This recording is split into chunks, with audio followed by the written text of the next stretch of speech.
Welcome to Heart Over Gold, the channel where love, kindness, and humanity shine brighter than any fortune. In today's story, abandoned and pregnant, Isabella fled to a quiet village, where she rebuilt her life through sewing and love. When her son Julian was born, she raised him with strength and hope, choosing to move forward, even without the father. Don't forget to like, subscribe, and share your thoughts in the comments, and keep up with our latest stories. The sun rose softly over Stonehaven village, painting the sky in shades of pink and gold. It was the kind of morning that felt gentle, like the world had paused for something sacred.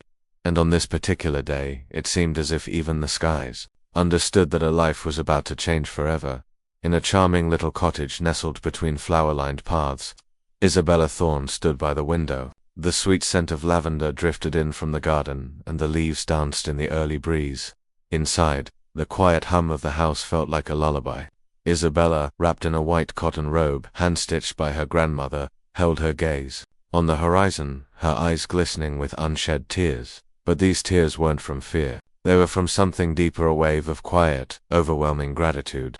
In just a few short hours, she would marry Daniel Hayes, the man who had entered her life like an unexpected gift, and with patience and kindness, transformed every part of it. Daniel wasn't just a man, he was the heir to a grand hotel empire, a family legacy with reach from the coasts of England to the bright skylines of Paris and Sydney. But to Isabella, he wasn't a name or a fortune. He was simply the man who loved her without conditions. She, in contrast, came from a modest background. Her father worked as a gardener and her mother a seamstress. Their hands were calloused from labor, but their hearts were rich in love. Isabella had always dreamed of something more, not riches, but a life filled with meaning, connection, and warmth. They first met at a handmade crafts fair. Isabella was selling journals she had decorated with recycled fabric scraps. Daniel, in a crisp shirt and city shoes, looked out of place, but when he smiled at her booth, everything around them blurred. He bought every notebook she had, but more than that, he came back, week after week, not for the journals, but for her. A month later, they sat on a park bench sharing melting ice cream, laughing at nothing and everything. Their love was quiet at first, a secret held close to their hearts, not because they were ashamed, but because the world, especially Daniel's world, was not kind to love that didn't fit inside a perfect box. His parents made that clear from the beginning. "You're a Hayes," his father told him once, his voice sharp like broken glass, "and Hayes do not mix with just anyone." But Daniel didn't back down. He had found in Isabella a kind of honesty and gentleness that was rare. He made her a promise, no matter the storm, he would stand beside her, and now, 2 years later, their moment had come. The battle had been hard, the disapproval heavy, but love had carried them through. The wedding was small, filled only with people who believed in their story. As Isabella prepared, her best friend Chloe adjusted the lace on her veil, offering words of comfort. Isabella's fingers touched the fabric gently, as if she feared it might disappear. Her heart fluttered. She wasn't nervous, she was overwhelmed. She thought about the nights when she cried alone, fearing she wasn't enough, the days when she almost let go, but love had won. Daniel had chosen her. Across the village, Daniel stood quietly in front of a tall mirror. His navy suit fit perfectly, every detail in place. Yet his reflection seemed distant, troubled. He had received a phone call just hours earlier. The voice on the line was unfamiliar, deep, serious, and cold. The warning was clear and terrifying. "If you marry her today, she will suffer a consequence you can't imagine." The call ended just as quickly as it came, leaving only the chill in his spine. He didn't know who it was, but deep down, he feared the source. It was too precise, too close. And if there was one thing Daniel understood about his family, was their power to threaten without leaving proof. His father had never once approved of Isabella, not once. Could this be his last attempt to end things? Daniel pressed his eyes shut and tried to steady his breath. He thought of their first kiss, the time she burned the rice pudding and made him laugh until he cried, the first time she whispered "I love you" into the quiet night. He loved her more than anything, but now he had to ask himself, would loving her be enough to protect her? Back at the church, guests filled the pews, music played softly, and the scent of fresh roses floated in the air. Isabella, now dressed in her gown, walked with grace and emotion down the aisle, holding her bouquet tightly. She smiled, but her heart beat wildly. "Where is Daniel?" she whispered to Chloe. "He's coming, sweetheart," Chloe said gently. "He's the groom. They always make us wait." Minutes passed, then more. Half an hour turned into whispers. The music faded. Unease crept into the room like a fog. Behind the altar, Isabella glanced at Chloe's watch over and over, her smile fading. Traffic maybe, someone suggested. A car problem, another guessed. Then the priest appeared at the side door, his face serious. He spoke to Chloe in hushed tones. Isabella watched as her friend's expression changed, her lips trembling. She turned back with eyes full of tears. "He's not coming," she whispered. "He sent this." She handed Isabella a phone. Her fingers trembled as she read the message. "I can't. Forgive me, Daniel." That was all. No reason, no goodbye, no face. Her world cracked. The flowers lost their fragrance. The music seemed distant. Her dress, once filled with hope, felt like a weight pressing on her chest. She didn't scream. She didn't faint. She just stood still, while silent tears rolled down her face. The altar was empty. Guests whispered behind their hands. He left her. Did she know? How cruel. Isabella, shaking, walked out of the church. The once clear sky was now covered in gray clouds. Even the photographers lowered their cameras in silence. The archway of flowers looked wilted. The ride home was quiet. Chloe held her hand, but said nothing. Inside the living room, Isabella sat on the couch in her gown, her veil still draped over her shoulders like a broken promise. Her eyes were hollow, her pain too deep for words. The kind of hurt that doesn't shout, it sinks quietly into every corner of your soul. The hours that followed were a blur. Messages, calls, visits, none of it mattered. One question burned through it all. Why? What had she done to deserve this? That night, in her room, she tore off her wedding dress and tossed it into the corner. She curled up on the floor in sweatpants and cried herself to sleep. And in her dreams, he was there, saying he was sorry, explaining everything. But each morning she awoke to silence, and that silence was the cruelest part of all. Isabella spent the following months swinging between quiet tears and long hours behind a sewing needle. Each day she poured herself into stitching tiny baby clothes using leftover fabric scraps from her neighbor's orders. It was like therapy in motion. Each piece she completed seemed to mend a small part of her broken heart. Her belly grew rounder with each passing week, but so did her resilience. One quiet afternoon, sitting alone in her room, she picked up her diary and wrote, "Maybe Daniel will never know you exist. Maybe he decided to forget us entirely. But I choose you every single day. I will love you for both of us." Her words stitched together a new purpose in her soul. When Isabella stepped off the bus with 2 worn-out suitcases, a cloth bag filled with fabric scraps, and a 3-month belly still easy to hide, she didn't know where exactly she had landed. All she knew was that she needed to be far, far from the city that watched her heart shatter, far from corners where memories whispered his name, and far from curious eyes filled with either pity or gossip. The village was called Harmony Valley, hidden away between soft hills and sunflower fields, where time moved a little slower and smiles came easier. No one there knew her face, her past, or her pain. That was exactly what she needed, a fresh start on a blank page. She found shelter in a modest house near the town square, offered kindly and cheaply by an elderly widow named Mrs. Rosa. The old woman placed the key in Isabella's hand and said, "You have the eyes of a woman who has suffered, but who's still standing." Isabella smiled through brimming eyes. It was the first time in months someone had looked at her without judgment.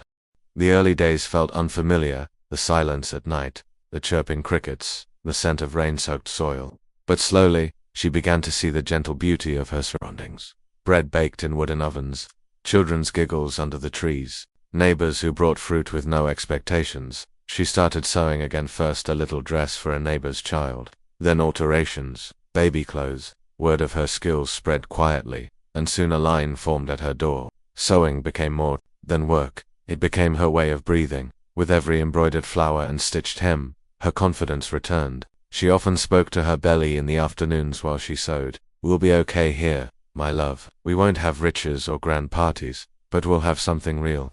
When sadness crept in, she would walk up to the viewpoint behind the church, to watch the sun melt into the mountains. That was her time to let tears fall. The villagers began calling her the girl with golden hands. No one ever asked about the father. It was an unspoken grace, and for that, she felt deeply accepted. She bought an old sewing machine with her first earnings and made a hand-painted sign, stitched with "Love Isabella." It wasn't fancy, but it was hers. In that little workshop, surrounded by fabric and stillness, she rebuilt herself, piece by piece. Each night before bed, she whispered into the quiet, "May he be well, may he never need to know. But if he ever finds out, may he regret it with all his heart." Then she'd rest her hands on her belly and murmur, "You are my masterpiece, my strongest stitch." Her hands, once used to holding love letters, now moved gracefully over thread and cloth. There was something comforting about the hum of the sewing machine, a steady, nurturing rhythm. She crafted tiny onesies, blankets decorated with stars and moons, soft shoes made from scraps. She didn't know the baby's gender yet, but she sewed with the tenderness of someone carefully building a future. Neighbors requested more and more pieces, and soon the room beside her kitchen became a small studio. Fabrics hung on strings, paper patterns stacked high, and an old cookie tin held buttons and lace. Mrs. Rosa came by weekly with warm tea, helping her with intricate details. "Your child will be born into love," she said once, "even without a father," and Isabella, with a full heart, replied, "He won't lack a thing, I promise." Julian was born during a thunderstorm, lightning cracking across the sky, but Isabella felt no fear. Her body knew what to do. Surrounded by the women of the village and guided by Mrs. Rosa's hands, she brought him into the world in her own bed, to the rhythm of rain and whispered prayers. The moment Julian cried, strong and clear, Isabella closed her eyes and let her tears fall. "Julian, my miracle, my answer," she whispered, holding him close. The entire village celebrated. Milk, fruit, bread, blankets arrived in waves. Though he had no father, Julian was wrapped in a cocoon of love, and for the first time since her heart broke, Isabella believed life could still be kind. Soon she was back at the sewing machine. Julian either curled in her arms or napping in a basket beside her. There was a new piece in her eyes. She painted a fresh sign and placed it outside. "Julian and Mum's Stitches with Stories." Each creation held more than cloth and thread. It held pieces of her, sorrow, strength, and unshakable love. Because sometimes, love doesn't arrive the way you planned. Sometimes, it comes with tiny hands and a name like Julian. Late at night, when the world was quiet, Isabella began writing letters.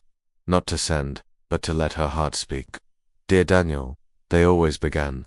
She wrote about Julian's birth, his eyes that mirrored his father's, his quiet cries and shy smiles. Some letters dripped with fury, others overflowed with longing. She kept them in a wooden box Julian one day called Mummy's treasure. To him, it was just a box. To her, it was where she buried everything she could never say aloud. Whenever Julian reached milestones, his first word, first step, first fever, Isabella wrote. Part of her pretended Daniel was reading, somewhere out there, though she never intended to send a single letter. Deep down, writing them was her way of keeping the truth alive. One day Julian asked, "Why don't I have a daddy?" That night, Isabella cried harder than she had in years, and she wrote, "I don't know how to explain what you deserve to know. Just this: you are enough. You are everything." She saved those letters for someday, not to plant resentment, but so Julian would know he was never abandoned by her, that he was loved from the very first heartbeat. Their days followed a gentle rhythm, mornings filled with laughter, coffee, and warm bread. Isabella taught Julian kindness, not through rules, but by example. On Sundays they read Under the Fig Tree, fairy tales and family memories blending into something sacred. In their little corner of Harmony Valley, Isabella and Julian didn't need a perfect past. They had each other, and that was enough.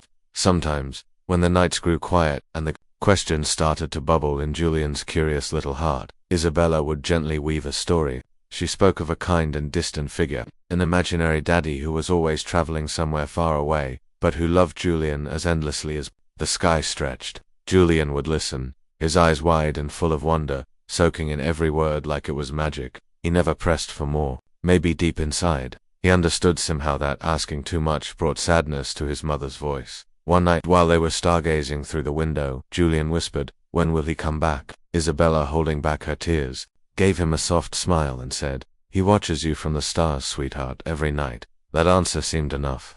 Julian pointed to the sky and beamed, then eagerly added, "I drew a lion today." In that moment, laughter and love intertwined with silent heartache, and together, Isabella and Julian built a world that protected them both. He would help her around the workshop, proudly carrying scraps of fabric like they were treasures. She showed him how to tie his first knot, how to plant little seeds in their yard, and how to bake cookies, though half the dough usually ended up on the floor or in Julian's hair. Some days were tough, like when Julian scraped his knee and cried so hard that Isabella had to kiss the pain away and promise he'd grow superhero powers. Or the night he burned with fever and she stayed by his side all night, whispering prayers and holding his tiny hand. When he finally recovered, she locked herself in the bathroom and cried into a towel, tears of pure relief. But there were also magical days, Julian's birthdays with homemade cakes, music playing in the living room while they danced in circles, and afternoons spent painting on cardboard with old brushes. He'd say, "Mum, you're the best artist in the world." And Isabella would reply, "That's because you're my greatest creation."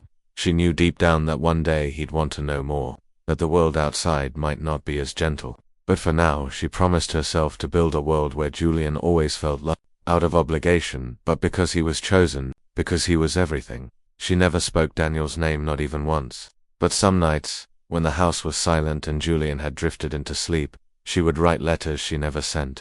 She poured out her heart into words, not for him to read, but to free her own. Still, around Julian, the past stayed locked away. The absence of his father was a fact, but it was her love that filled the empty space so completely. It overflowed. Their days passed with Julian running through the piles of colorful fabric and dreams, and Isabella watching him, marveling at the life she had created, a quiet, brave life stitched together by moments of tenderness and strength. When her heart ached, she'd simply look at her son and remind herself, true love, even in silence, was enough. A knock from the past, it was one of those golden afternoons, the kind that hugs the house in warmth, when Mrs. Elena knocked gently on Isabella's door. Her eyes were alight with excitement, and her hand held an envelope.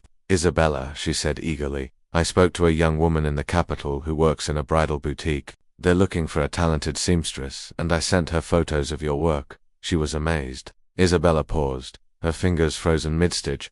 Her heart thudded unexpectedly, like an old door creaking open to a room she had sealed shut. "Wedding dresses." She smiled politely, thanked Mrs. Elena, and pretended to be excited. But once alone, she gathered Julian in her lap and silently cried. The ghost of that long-ago altar, the unworn dress, the music that never played, all of it came crashing back. Working with wedding gowns felt like returning to the very edge of the wound that had never fully closed. She spent days hesitating. The envelope sat on the table, unopened and whispering doubts. "It's just work," she told herself. "It's a chance to use your gift." But her heart argued. It felt like a betrayal to even consider it, a betrayal of her pain, her survival. Then, one afternoon, while Isabella sketched children's clothes, Julian leaned over her shoulder and said, "Mummy, you make princess clothes." Isabella laughed, but the words stuck in her heart. Maybe, just maybe, she could transform pain into purpose. Maybe wedding dresses didn't have to remind her of what she'd lost. Maybe they could represent new beginnings for others.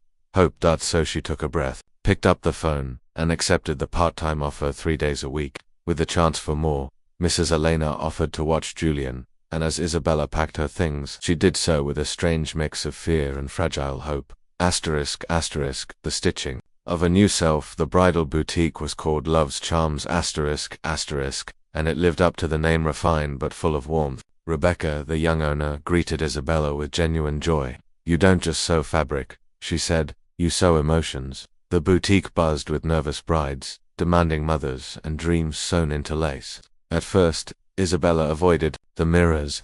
Seeing brides twirling in gowns brought back too many memories. She remembered the boxed dress in her closet, the one she never wore.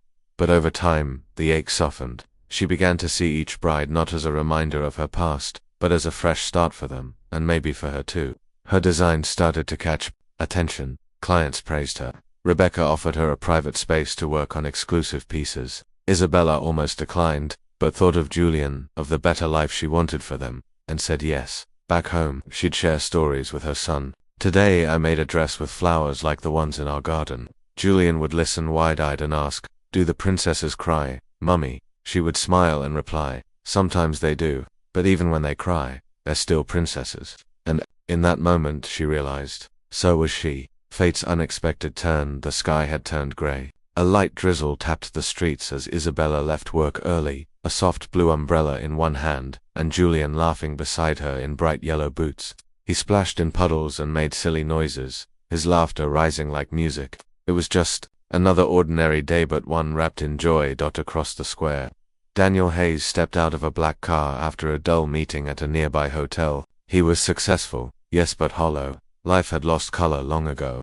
Then he heard it, a laugh, familiar, sweet, disarming. He turned, and his breath caught. There she was, Isabella, walking gracefully under the umbrella, her posture light, carrying the same quiet strength she always had. And beside her, a boy 5 or 6 years old, with hair and skin like his. and eyes that stopped Daniel's heart.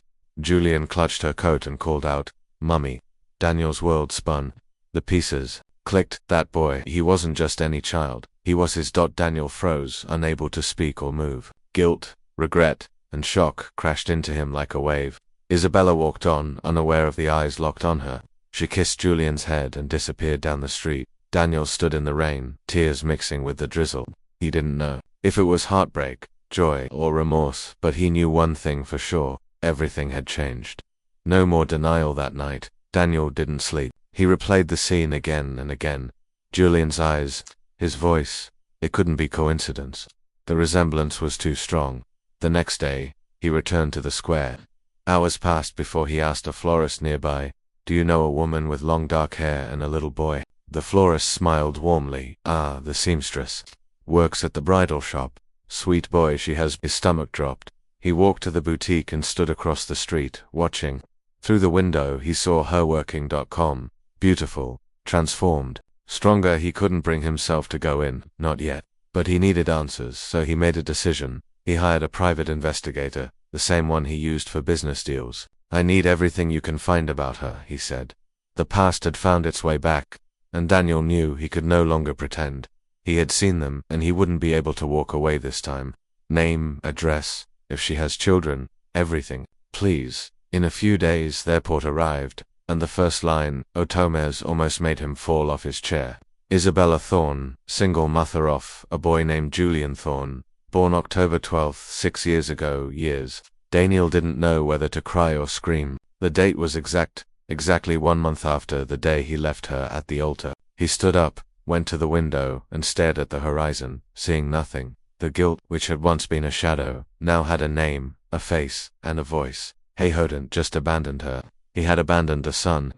The detective had even included photos. Julian in his mother's arms, Julian playing in the square, Julian entering the neighborhood public school. In every image, Daniel noticed small details that confirmed his intuition. The way he walked, how he tilted his head when he laughed, even the way he frowned. It was him in miniature. And along with the certainty came the weight. An overwhelming weight.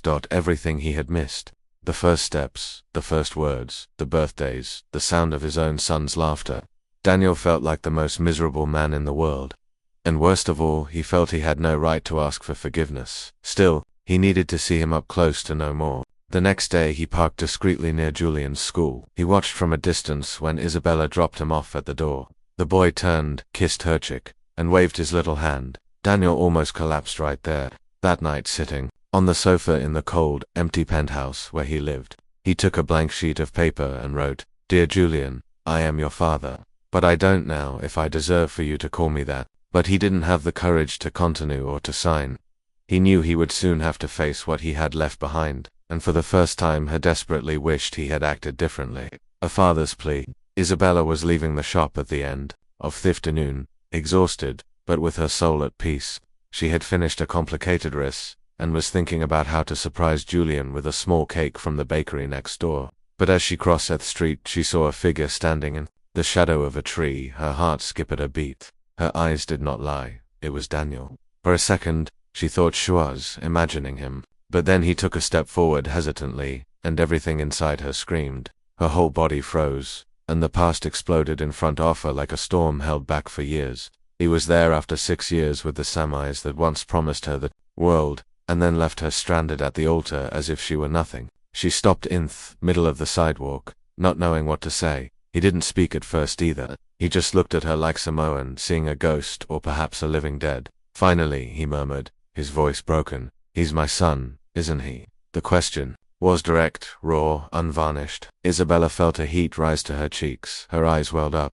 but not with tenderness, with rage, with pain, with the very thing she had swallowed in silence for years. She didn't answer immediately. She just crossed her arms and took a deep breath. "Do you really have the nerve to ask that after everything? Please, Isabella, I need Tokna." She let out a bitter, pained laugh. "You want to know now, after leaving me dressed as a bride, pregnant, alone, expelled by your family. You want to know now when he's already learned Toak to talk, to live without you." The words came out like sharp arrows, but each one came from a real place, a wounded heart. "I didn't know." Daniel tried to justify himself, but his voice failed him. If I had known, if you had told me, you disappeared, she cried, not caring about the glances of passers-by.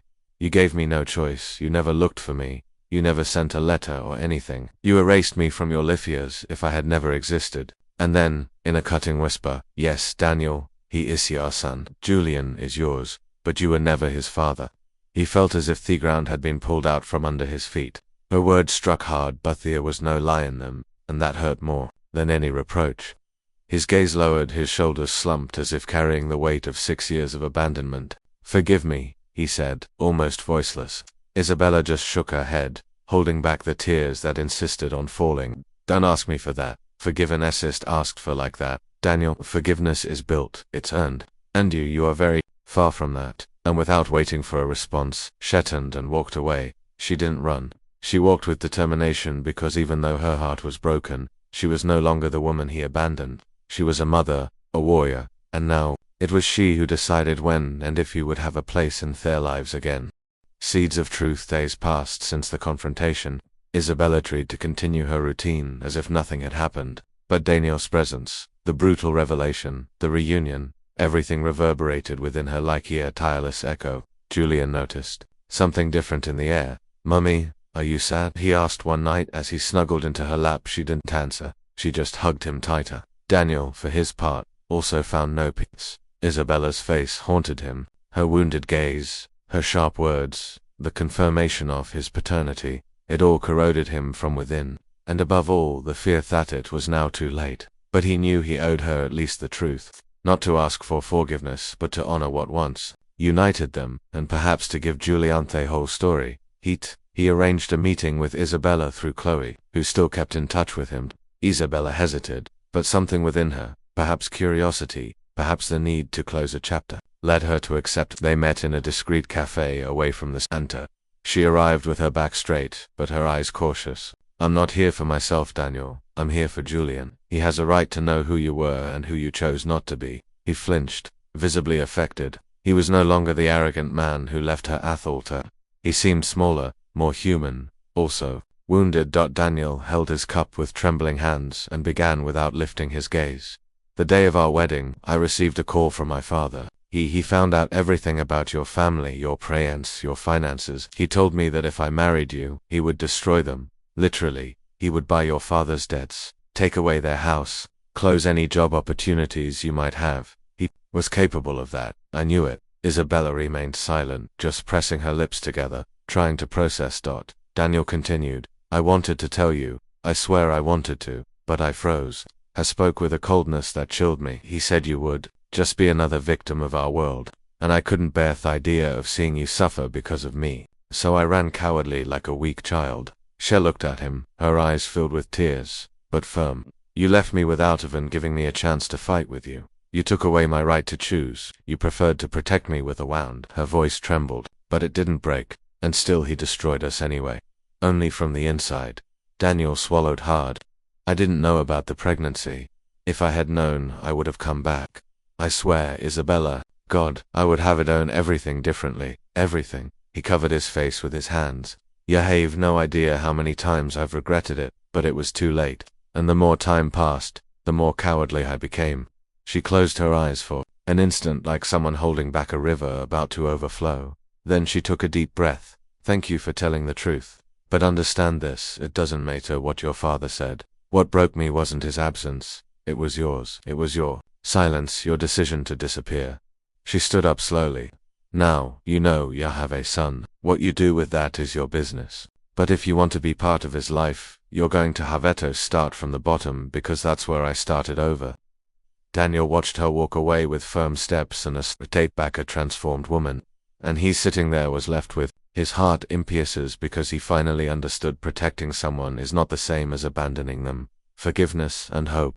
The days that followed the reunion were confusing for Isabella. There was a new weight in the air, not one of doubt, a truth revealed too late. No, she knew why Daniel had abandoned. She knew of the threat, the blackmail, the pressure from his father, but none of that erased the 6 years of silence. The birthdays spent alone, the nights when Julian had a fever and she prayed, afraid of losing him. The abandonment, however justified, was still abandonment. Daniel tried to get closer. He appeared in the village with gifts, letters, pleas. He knocked on her door, and Julian, not knowing who he was, looked at him with curiosity. "Are you Mummy's friend?"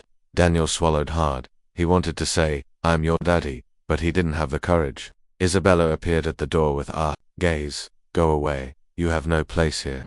"Isabella, please." He tried Torg. "I'm not asking you to forgive me now, but let me get to know him." Just that. She let out a bitter laugh. "Yao went easy access to something I fought to keep alive. You want to skip the years you weren't here, but life doesn't work that way." She continued in a voice firmer than ever. "You didn't trust me. You took me out of a decision that was ours. You preferred to erase me rather than fight by my side. That's not love, Daniel. That's cowardice disguised as sacrifice." The sharp words fell on him like acid rain, and he couldn't contradict them back as they were true.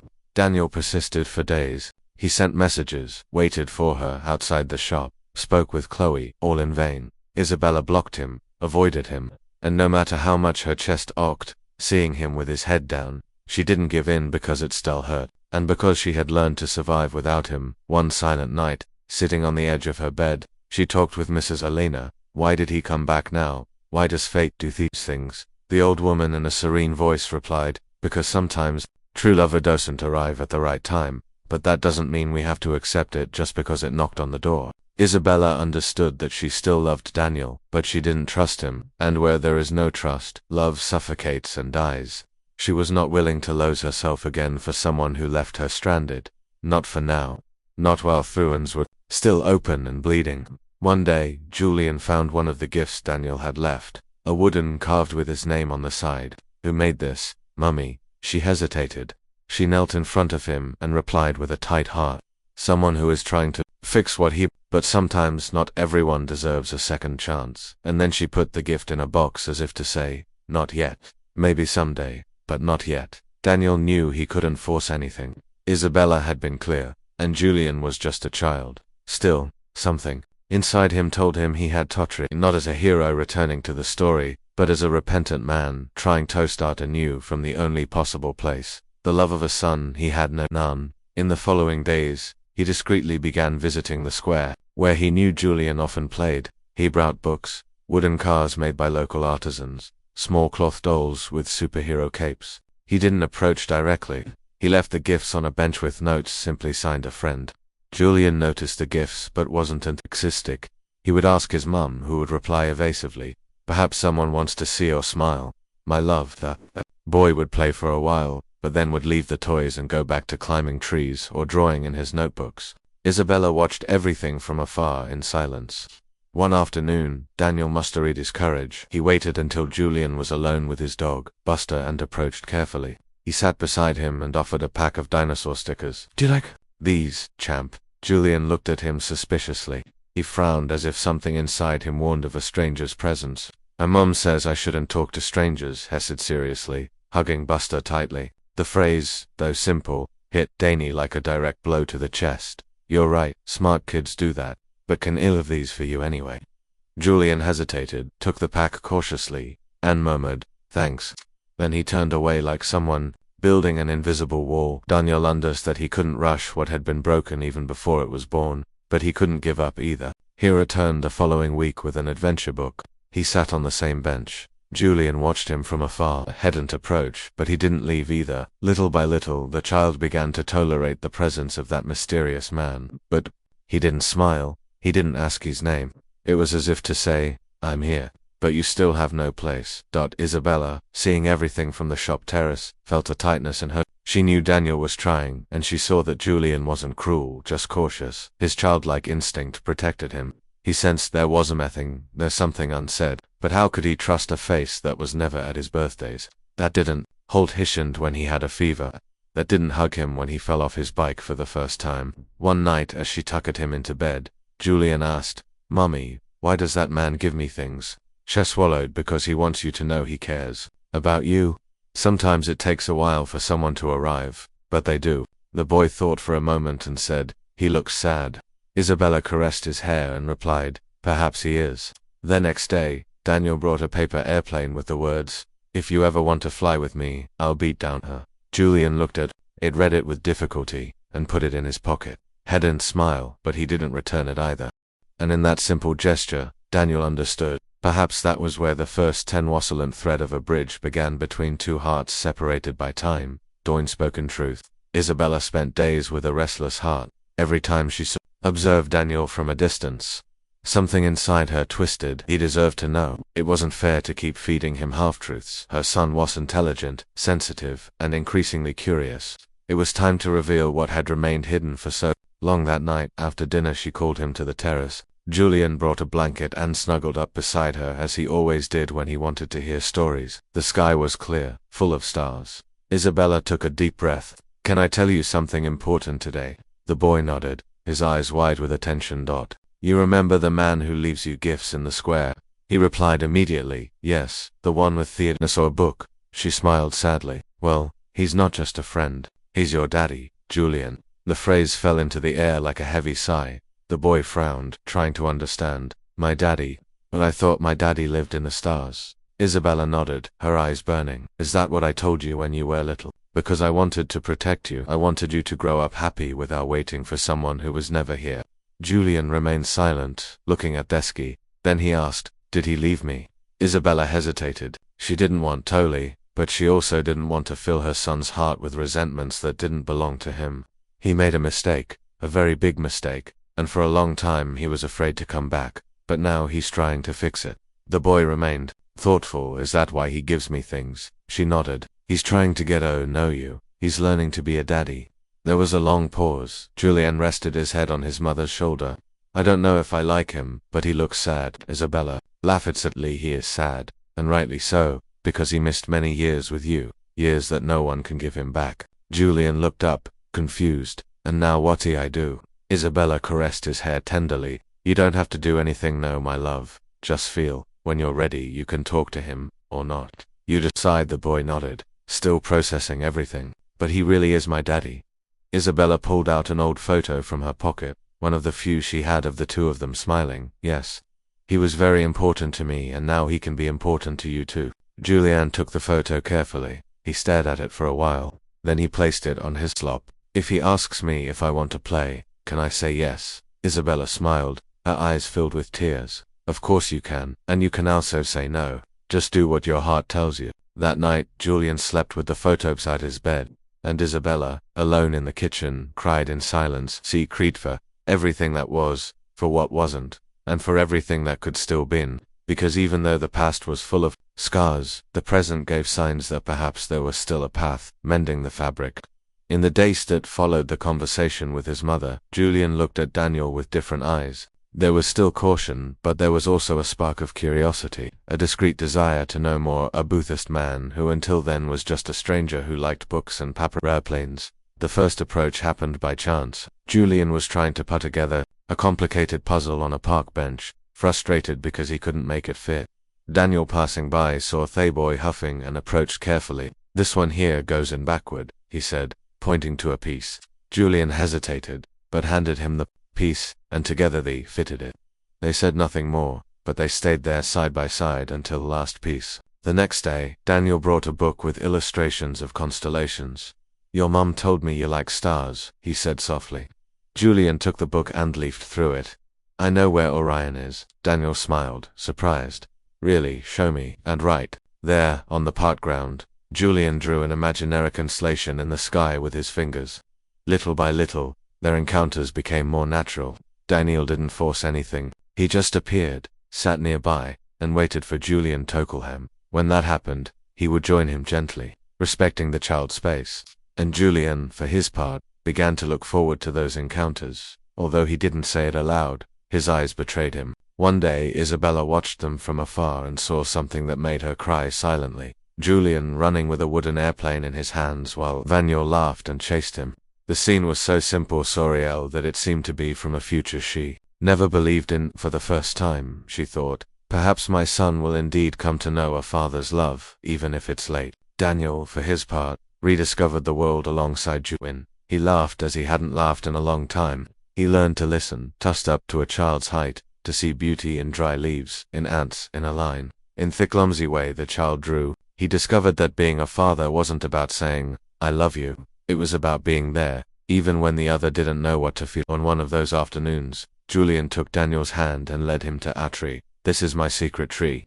Only Mummy and I know about it. Daniel stopped, moved. Can I be part of that secret? Julian thought for a second, then nodded. Yes, you can, but promise me you'll never cut it down. And then, with the tip of a small branch, he carved J+D into the trunk. Daniel treasured that moment. It was the first time he felt part of something. And although the path with Isabella was still long, that J+D on the trunk was proof that with patience and truth, blood ties could transform into ties of love. That night, as he put away the star book, Julian told his mother, "He's not as weird as I thought." Isabella smiled, caressing his hair. Sometimes the heart takes a while to recognize someone, even if that person has been here for a long time. And there, under the faint light of Theba's side lamp, the threads finally began to mend. Her father's legacy. The call came on a cloudy morning. Daniel answered, not imagining that on the other end of the line he would hear Waith hadn't expected so soon. "Your father didn't make it. He passed away during the night." The silence that followed was strange. It wasn't exactly pain. It was a mixture of emptiness and a bitter relief, difficult to explain. The man who had molded him with iron and fear was gone, and with him, perhaps some of the shadows that still pursued him at the wake. Daniel remained discreet. The presence of the family executives, political friends, allied businessmen filled the atmosphere with an almost suffocating formality. But inside him there was only an orphaned child, not of physical presence, but of love. Orphaned of a father who never hugged him, who only knew how to demand. It was Martha, Thelyfelong housekeeper, who handed him the letter. "He wrote this for you. He is scared to give it to you only after his passing." Daniel hesitated as he received the envelope. His name was written in his father's rigid, impeccable handwriting. It was strange to hold that paper, like holding a ghost. He waited until he was alone to open it. He sat in the library where he had been reprimanded so many times and broke the seal. The letter began cold, like everything his father did, but as the words unfolded, something unexpected emerged. "Regret. I was too hard a man, an absent father. And with you I made the worst of mistakes." He confessed everything.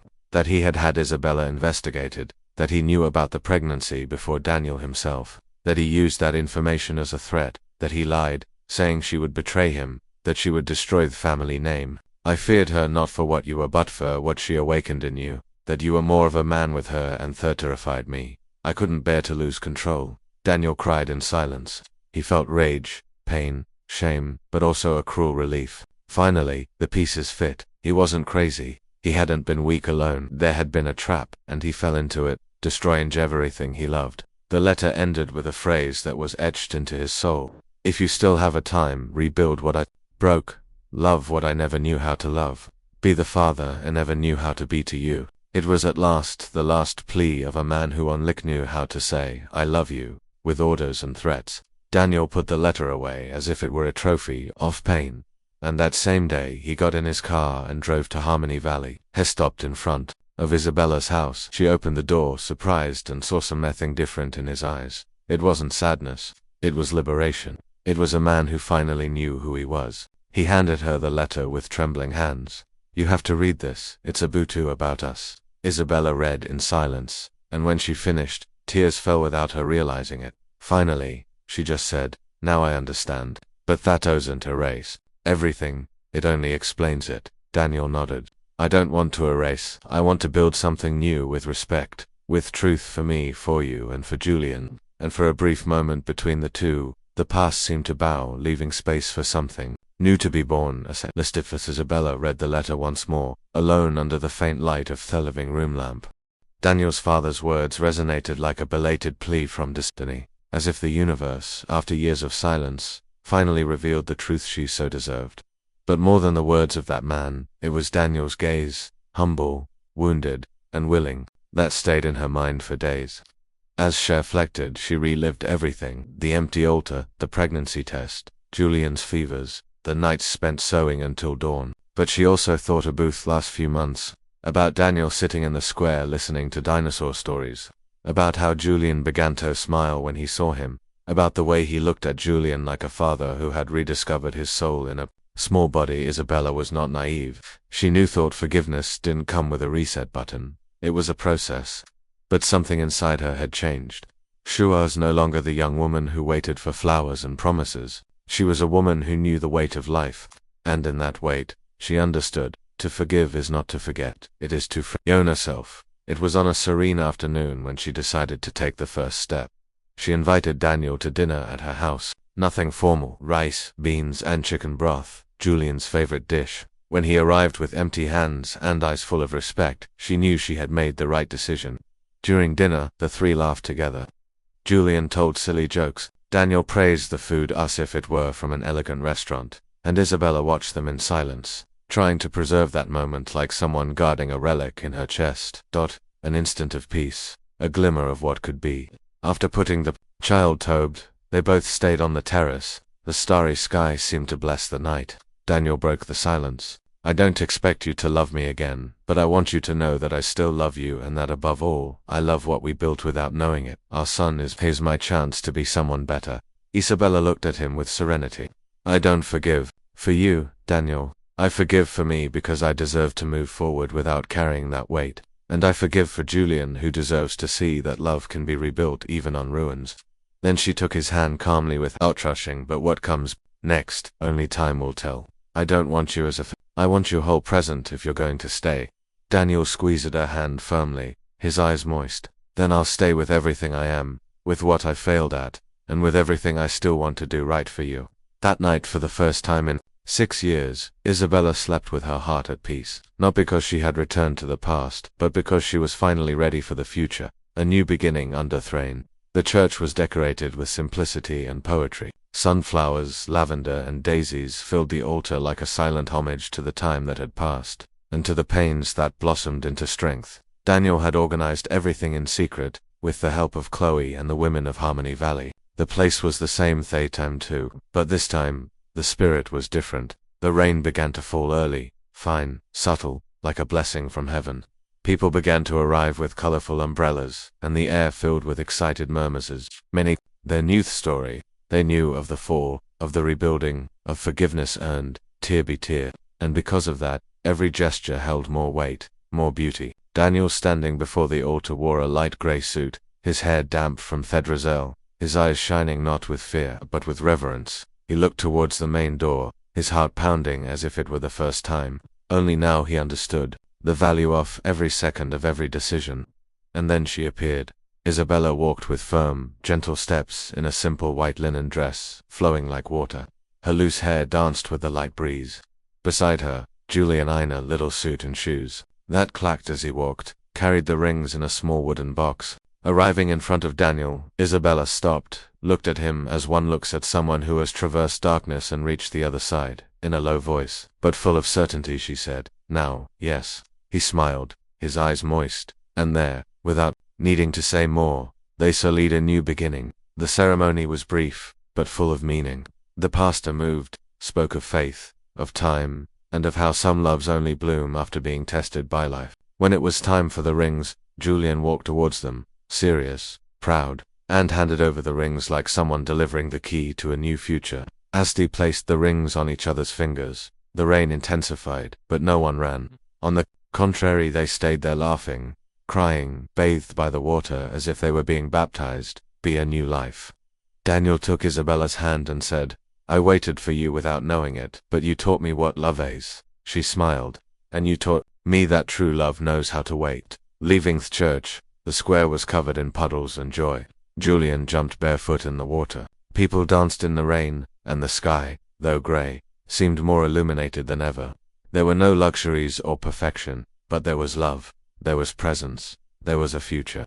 And that day, what began with abandonment ended in reunion. What was born from pain blossomed into redemption, because some loves don't need to be perfect to be eternal. They just need to withstand the first storm and finally meet under the same rain.